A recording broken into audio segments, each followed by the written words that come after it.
정세균이 애국 우파인 이유에 대해서 말씀을 드리겠습니다. 자영업에 대한 코로나 손실 보상이 화두가 되고 있습니다. 국가 부채, 가계 부채, 기업 부채가 폭증하고 있는 상황입니다. 보수 언론은 코로나 손실 보상을 막는 메인 기사를 썼습니다. 중앙일보가 먼저 시도하고 그 내용을 보수 언론이 공유합니다. 홍남기는 보수 언론의 의사대로 방어하러 등판을 합니다. 결론을 말하겠습니다. 김대중 경제학이 뭔가 생명력이 아직도 남아있고 그 안에서 저울질하는 게 맞다면 보수 언론과 홍남기가 답입니다. 그러나 김대중 경제학이 돌이킬 수 없이 증명 가능하게 확실하게 틀렸다면 코로나 손실보상을 주도하는 정세균의 애국 우파는 박수를 쳐야 합니다. 김대중 경제학이 진리라는 쪽은 그 진리를 구사하는 자유를 누리고 그 반대하는 쪽은 나머지 미달된 영역을 완전히 지원하여 자체 파산하게 해야 한다는 이야기죠. 물론 보수 언론이 생각하는 그렇게 가면 망한다는 그 걱정이 잘못이라는 생각은 아닙니다. 4.15 부정선거로 어차피 거대 여당은 슈퍼 의석입니다. 물론 정세균은 1960년대 신민당 경제학에서 시작된 김대중의 대중경제학이 길이요 진리요 생명이란 전제로 했을 것입니다. 분명한 사실은 이제는 김대중 경제학은 생성에서 전개와 발전을 거쳐서 이젠 소멸을 앞둔 마지막 거친 숨소리를 보인다는 겁니다. 더불어 만진당은 신종교 정치 종교 정당이라 이 사실이 안 보일 겁니다. 저도 유튜버 얼음사이다 같은 분처럼 이 공유제의 무분별한 확산에 걱정이 되는 사람입니다. 그러나 저항의 방법이 없습니다. 특히 조갑재 기자는 거의 전투적으로 거의 신앙에 가깝게 이 공유제 드립을 깰 수 있는 없는 지경에까지 이르게 합니다. 70대 대졸자 운동권 할아버지들은 군사정권 이야기만 합니다. 이익공유제 같은 더불어민주당의 사회주의적 정책은 시족 중심의 대동세상을 구현하는 시족마을의 환난상률 같은 기제에 의존합니다. 시장경제는 탈시족사회 산물입니다. 중국문명에서 이어진 관습은 시족사의 산물입니다. 시장경제로 해서는 안 된 정책인데 거침없이 추구합니다. 이익공유제 같은 것이 무분별하게 사용돼도 지금 그들이 먹힌다고 확신하는 이유는 대중들의 다수가 그렇게 해도 불편해하지 않는다는 사실을 알기 때문입니다. 인간은 어디에 삽니까? 사회에 삽니다. 사회는 뭘로 이루어집니까? 문화로 이루어집니다. 문화는 뭘로 이루어집니까? 언어로 이루어집니다. 언어의 질서 속에서 이루어집니다. 이 사회는 요소의 광주민중항쟁의 대동세상 코드로 오래전부터 문화가 도배됐습니다. 그런 문화의 질서가 대중의 생각을 좌우합니다. 그런 문화 코드에 포위된 속에서 대중들은 집권 세력의 의지에 흡수되는 사고를 할 수밖에 없습니다. 그러니까 알게 모르게 텔레비전 방송이나 문화에 퍼져 있는 코드에 대중들의 생각이 낚인다는 이야기죠. 조갑재 기자는 좌파 그들과 정확하게 같은 코드로 하되 우파를 말합니다. 역시 정치 종교이자 성리학의 변종인 천독의 차원이되 구파의 차원으로 머물려는 신앙적 의지의 산물이 아닐까 그렇게 예측되는데, 신종교 정치 질서를 반대하는 사람들은 우파 내부에서 좌파의 사고틀을 손잡아주니 깰 방법이 없는 거죠. 조갑재 씨는 대동단결 분진 합격을 논하며 전라도 유교에 공감하는 부산 경남권 인식을 논하고 거기다가 대단결이라고 용어만 살짝 바꿉니다. 어차피 표현은 뭘로 하든 결과는 이익공유제를 지향하는 전라도 먹물의 국민세뇌에 반대하는 척 지원하는 대중심 심리효과는 유지되는 것입니다. 요즘 대학생들이 거의 상식으로 알고 있는 미셸 푸코의 철학 세계를 이해하면 이 부분은 상식적인 것입니다. 90년대 대학 신분이 아니라 사회인 신분으로 겪은 세대는 그냥 아래 것들의 개소리로 치부할 수 있을 것입니다만 답답합니다. 군사정권의 대통령 중심의 대동사회로 문화가 깔리고 국가안보로 국민의 혼연일체가 상식으로 주입되듯이 조선 후기 노론 일당 독재식의 대동사회 문화가 깔리고 그 연장선에서 시족 권력을 위한 대동으로 희생이 강요되고 있습니다. 문제는 시족을 공유하지 않는 영역인데요. 중국식 종족 정치로 권력 시족의 복창이 강요되고 있는 것입니다. 예언합니다. 김대중 경제학은 망합니다. 아니, 이미 망했습니다. 현재적으로 망했으니 최종적으로 망한다고 보는 것은 상식이 됐습니다. 김대중 경제학은 박정희 경제학인 국가주의 경제학인 망하고 등장한 것입니다. 박정희 경제학의 최종 붕괴는 1998년 IMF입니다. 김대중 경제학의 최종 붕괴는 다가올 경제 떡실신입니다. 군사정권은 시장의 효율적 관리자로 국가를 주장했습니다. 대중매체에서 보여주는 그런 의미였을 것이나 실제는 그렇지 않았습니다. 김영삼 시대 이후에 대기업은 그 관상으로 정경운책을 통해서 제조업 생산시설을 늘렸으나 김영삼은 박정희가 아니었던 거죠. 박정희 전두환이 아니었던 거죠. 그 대기업에 다 옳다 허락했던 게 아무런 책임을 지는 판단이 없었던 거죠. 시장은 권위주의에서, 그러니까 시장은 권위주의에 남아있는데 정치는 탈규제를 외친 겁니다. 언밸런스가 IMF로 온 거죠. 그러니까 정치의 탈규제 움직임처럼 시장도 바뀌어야 된다. 군사정권은 시장이 돌아가기 위해서는 더욱더 권위주의를 주장할 수밖에 없었습니다. 시족 상호 간의 언어 불통을 극복하기 위해서 각 시족마다 다 다르니까 국가 내부를 단일한 예의 정치로 바꾼 것입니다. 그러나 언어 불통을 취한다는 것이 계속 시장을 질식시킬 수밖에 없었습니다. 박정희 군사정권 경제학이 성공하기 위해서는 계속 시장을 질식시킨 거죠. 이제 김대중의 대중참여 경제학으로 한국 경제의 패러다임이 바뀝니다. 김대중의 대중경제학은 자급자족지향인 혼합경제학입니다. 그러니까 김대중 경제학의 본령은 경제민주화에 끼어있는 것입니다. 노자로 해석된 하이에크 해석은 유종일교에서 해석에 끼어드는 이유입니다. 즉 최근에 보상한다, 자영업 손실보상, 이게 김대중 경제학의 본령이죠.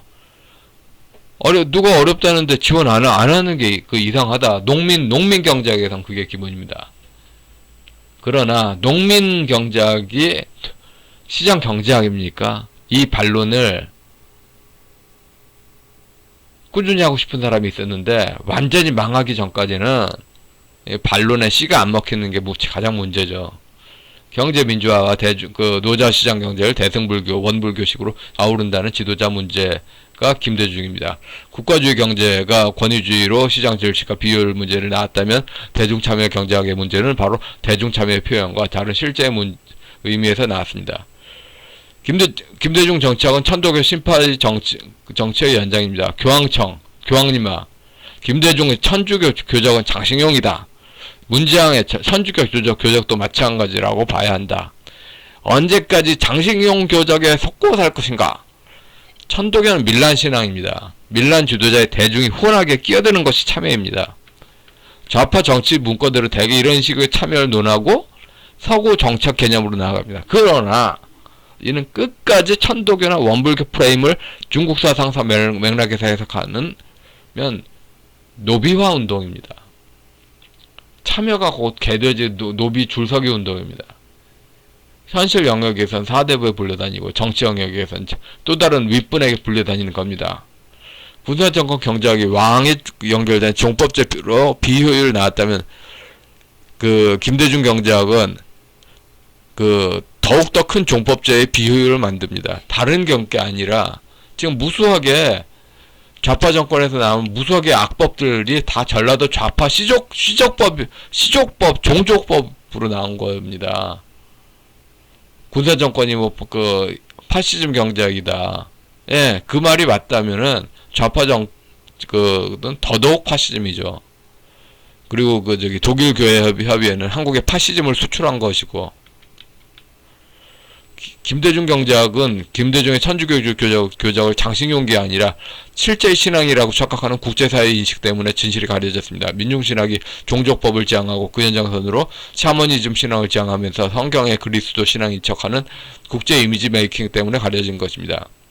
군사정권 문화에서 왕에 저항하는 영역이 배제 영역이 아니었다면 좌파정권 문화에서도 지배종족에 저항하는 영역이 배제의 영역입니다. 울산방송에 오랫동안 DJ로 근무한 JK 김동욱의 가로세로 연구소 유튜브 촬영 이후에 해고가 그 예죠. 군사정권 때는 국가의 이름이 탁 치면 억하면 죽었다 하는 믿음이 강요되고 안 믿으면 개새끼였습니다. 조갑주 기자는 4.15 부정선거 문제 제기자들에게 일관되게 탁 치면 억하고 죽는 것을 왜 안 믿느냐 하는 시선을 보여줍니다. 안 믿으면 개새끼 이런 식으로 보는데 아주 낯설어지죠. 이런 식으로 극단적으로 권력 지구선은 이전과하고 똑같이 닮아진다. 중국 사상사에서는 아주 흔한 일이죠. 그러면은 민주화 세력이었다는 평가도 바뀌어야 되죠. 민주화를 명분한 세력이었다고 그렇게 역사 평가가 바뀌어져야죠. 그러니까 꾸준히 그런 그 평가를 바뀌고 싶은 걸 원하지 않으니까 자기하고 생각을 공유하는 그 아바타들의 세대로 가고, 그렇게 역사 흐름이 그 하나님 그 앞에서 그렇게 그 공정한 그런 흐름이 아니라 꼭 아바타들한테 바뀌는 거죠. 국민의힘당에서도 그 젊은 세대, 노땅 아바타들만 나오지, 그 젊은 세대들 의미 있게 나오지 않습니까? 군사정권의 국가주의 경제학은 왕권 중심의 권위주의로 시장 질식, 그리고 중국문명식 지배 질서로 인한 권력 연출 문제를 낳았습니다. 좌파 정권의 김대중 경제학은 대중 참여 경제학으로서 조선시대 노론 일당 독재 문제를 고스란히 나왔습니다. 다 탈규제 시장 경제를 주장하지만 대중 참여 경제학 안에 내장된 천도교 코드로 국민들의 도덕성은 날로 추락했습니다. 국가의 물개박수 치던 대중 군중은 지도자의 물개박수로 바뀐 것입니다. 군사정권이 저임금 수출 경제를 권력의 힘으로 부정하다가 파산했습니다. 좌파 정권은 국민의 대출을 유발하는 매수행위로 건설사를 돈 벌게 해주고, 그 확대로 정치인과 지방자치단체 및 지역의 경제를 살리려고 하는 움직임 때문에 파산했습니다. 그래서 그 코로나 그 문제로 그 자영업 손실 보상하기 이전의 문제입니다. 비소비형 지출이 폭증해서 소비 침체가 오고, 그래서 자영업과 중소기업이 무너지는 상황에서 상가임대료가 증가해서 또 그 경제 운영이 힘들고, 거기에서 운영이 힘든데 결정타로 최저임금제, 주 52시간 소득주도 성장으로 한계 기업이 증가해서 그렇게 상황에 나왔는데, 거기서 그 자영업 이제 봉쇄로 나온 거죠. 그래서 그 경제가 더 그냥 폐업이 무수하게 증가된다. 이 폐업마저도 지원하게 된다면은, 그러면은 더 이상 시스템적으로 지속이 불가능한 거죠. 곧 파산을 합니다. 근데 그 파산을 또 이제 바라보지 마라, 생각하지도 마라, 잘 믿어라, 대마불사. 저임금 수출체제에 붙어있는 근로자들에게 주어진 희망고문 못지않게 현재의 김대중 경제학에도 주택자금 도출을 통해서 상투의 부동산을 산 이에 희망고문이 지어집니다. 이 시스템이 영원하다, 믿어라 하면서, 그 다음에 그 대기업의 수출 보여주고 국뽕 코드 하면서, 우리는 희망차다 하면서 대기업의 수출을 니네 수출로 믿어라. 가계대출로 부동산을 구입하면서 정부, 정치인, 은행, 건설업은 강해지고 소비자들의 소비활동은 날로 사라집니다. 또 상가임대료로 불려진 주택가치에 맞춰서 그 상가임대료가 끝없이 팽창합니다. 시장의 소비자들의 돈은 갈수록 말라가는데 상가임대료는 끝없이 올라갑니다. 여기에 좌파 정부 특유의 정책으로 경영 한계 상황에 봉착하게 됩니다. 군사기 정권 경제학은 국민이 들고 일어나면 끝이 날 수밖에 없었고, 김대중 경제학은 부채를 유발하는 흐름이 더 이상 확장되기 어려운 한계 상황에 봉착하게 되면 끝이 날 수밖에 없습니다. 김광진의 편지. 여기까지가 끝인가 보. 좌파들이 거침없이 이익공유제라는 사회주의 정책을 내놓는 배경에는 동구권 사회주의 국가의 기독교가 모든 땅이 로마 황제 소유라는 것과 중국 문명의 명제에서 모든 땅이 왕의 소유라는 것에 겹쳐진 뿐만 아니라 본질적으로 무분별하게 찍어낸 화폐는 제로로 수렴한다는 원칙과 연결되죠. 2006년 이후 김대중 경제학이 본격적으로 적용되는 상황에서 나타나는 모든 그 정치는 군사정권의 권위주의 정경 유착 이상으로 전라도 좌파 시족 중심의 정치경제학의 문제가 노골화되는 겁니다. 군사정권 경제학은 권위주의와 관치경제에 나왔다면은 그러니까 왕에 해당되는 대통령과 연결되는 그런 관치의 경제를 나왔다면은 좌파 정권은 시족 경제학으로서 통정한 허위 표시, 그러니까 시족끼리만 통하고 그 외부는 그 거짓을 논하는 민간의 사기 풍년을 낳았죠. 지역주택 사기가 그 대표적인 예입니다. 그뿐만 아니라 운동권끼리 짜고 치는 무수한 사기의 현 정권에 있었죠. 법으로는 지역주택 사기에 있어서 법으로는 분명히 주택법상 민간에 싼 주택을 공급하기 위한 조합행위나 현실은 조합장과 업무 등사의 서민 등쳐먹기입니다. 현실 정치에선 조국, 유미양, 박원순, 추미애 등과 연결됩니다. 민주시민 문화라는 것은 한가 명분일 뿐이며 실제로는 전라도 좌파시족 양반 가문의 마피아 행보라는 것입니다. 한국 경제는 붕괴할 것입니다. 수요 공급 곡선의 균형점이 아니라 주택에 관한 한 끝없이 균형점에서 멀어진 지점에서 가격이 형성됐고 그 갭만큼 끝없이 가계 부채는 늘어났습니다. 그럴수록 시장의 소비 침체됐고 그렇게 만들어진 시장의 화폐는 대기업의 국제 경제력을 높였습니다. 군사정권 수출 대기업 중심만을 바라보지 말라는 좌파는 더 심하게 대기업만을 바라보고 맙니다. 홍남기와 보수 언론은 1998년 10월달 조선일보 경제면 수준의 자그마한 미봉책 수준이라는 거죠. 1998년 10월달 그때 알 사람은 다 알았어요.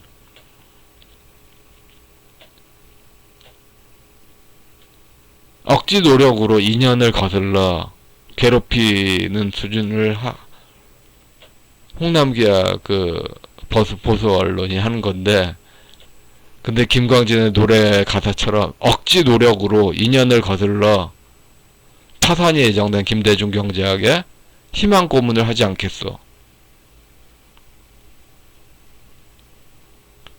그게 제가 드리고 싶은 메시지죠. 국가가 법이다 해서 전라도시 좌파 시족이 법이다로 바뀐 상황이겠습니다. 부정선거로 당선된 그 거대 여당이 못하는 게 없습니다. 다 원하는 거 다 하죠. 선거철이라고 자영업층에 현찰을 찔러 넣어줄 모양입니다만, 그러나 선거 캠페인으로 노력만 하면 얼마든지 좌파 현찰을 살포에도 불구하고 우파의 찍을 표를 유지한다고 봅니다. 대중들은 전망을 좋아해요. 비전을 좋아해요. 지금 신종교 노인네들은 살아온 관습대로 자기들 아바타가 있길 원합니다. 그러면 그런 식으로 신종교 노인들의 박자 맞추면 무조건 선거 집니다. 비전을 보여줘야 돼요. 현재는 썩었다. 신종교인들이 신종교 영남 사람들이 연합해서 만든 이 경제 시스템이 썩었다. 이런 비판을 하고 전망을 보여줘야 됩니다. 이전 김대중 경제학 이후를 준비해야 됩니다. 그래야 보수가 대선을 승리합니다. 선거 한틀 시스템이 작동하든 안 하든 정상적으로 현재를 비판하면 하고 미래 보여주면은 대선 달라질 수 있습니다. 정세균을 깨끗이 지원하고 애국보수 정세균 이렇게 하는 게 맞습니다. 현재로서는 2년을 거슬러 억지 노력으로 좀 더 버텨보자. 김대중 경제학이 이게 문제가 있습니다. 그래, 하여튼 깨끗이 지원하고 해외 자본이 떠나갈 때 경제박사쌀 책임자 정세균 문장이라고 국민에 각인하는 전략이 맞다고 봅니다. 서구의 시장 경제는 근대 계몽주의로 개인의 판단력과 자각을 전제로 하지만 현실의 한국의 정치개혁 경제학은 시적 연구주의를 극대화한 개인의 판단력을 정반대로 머물게 하고 민간은 시적끼리만 통하고 외부는 등쳐먹는 사기가 풍년이 될 것입니다. 1950년대 경제학은 해외와 완조가 끊기고 붕괴했습니다. 김대중 경제학은 자산 버블이 붕괴되고 자산 디플레이션 조짐으로 바뀌면 모든 게 무너집니다. 자산 디플레이션이 들어가면 이제까지 갑이었던 정부, 지방자치단체, 은행 등이 고통에 절하게 됩니다. 물론 일반 국민도 고통 있지만 이들이 더욱더 그럴 것입니다. 자산 버블을 유지한 공무원 공화국도 더 이상 유지하기 어렵고 한국 정치 내부에서 영국병 퇴치하는 대처처럼 하자고 스스로 제발로 나오리라 예상합니다. 안 그러면 끝없이 경제가 붕괴하고 그래야 경제 붕괴를 막고 선방하자는 이야기가 나오겠죠. 좌파가 슈퍼이색이고 우파는 신종교 분탕으로 대중 설득도 여하치 않으면 애국보수 정세균 하며 지원하는 것도 나쁘지 않다고 봅니다. 현재 국민 정서는 째짜고 좀스럽다고 보는 극강의 후진 국민이 됐기 때문입니다. 현재 김대중 경제학이 유지되기 위해서는 70대들의 손자, 손녀 세대들의 이익을 꾸준히 현재로 밀어넣는 일을 유지해야 합니다. 이 시스템은 빨리 붕괴되는 게 가장 정의로운 겁니다. 그런 의도로 정세균과 더블당의 판단은 옳지 않으면서 옳고 홍남기의 보수 언론은 옳으면서 옳지 않습니다. 예.